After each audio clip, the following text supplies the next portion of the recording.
জয় শ্রীরাম, জয় জয় শ্রীরাম। তো কালকে আমরা ছিলাম ঔরঙ্গাবাদের একটু আগে। তো এই মন্দিরে, শিব মন্দিরেই ছিলাম আমরা এখানে।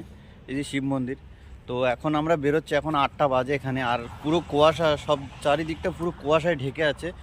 তো আমরা এখন বেরোবো এখান থেকে, কেননা ঠান্ডাও অনেক রাস্তায়, হাওয়া হালকা হালকা হাওয়া দিয়েছে, শীতের হাওয়া। আর এই মন্দিরটাই ছিলাম কাল রাতে। তো এখানে খুব ভালো, এই মন্দিরের যে দাদা ছিল দুটো ওই পাশে বাড়ি, তারাই বলেছিল যে এই মন্দিরে থাকতে। আমরা রাস্তা দিয়ে যাওয়ার সময় জিজ্ঞাসা করলাম যে দাদা এখানে এই মন্দিরে কি থাকা যাবে, তা বলে হ্যাঁ মন্দিরে থাকা যাবে।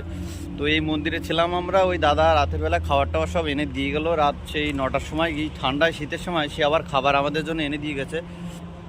তো খেয়ে আমরা বেশ ভালো আরামসে ঘুমিয়েছিলাম মন্দিরের ভেতরে।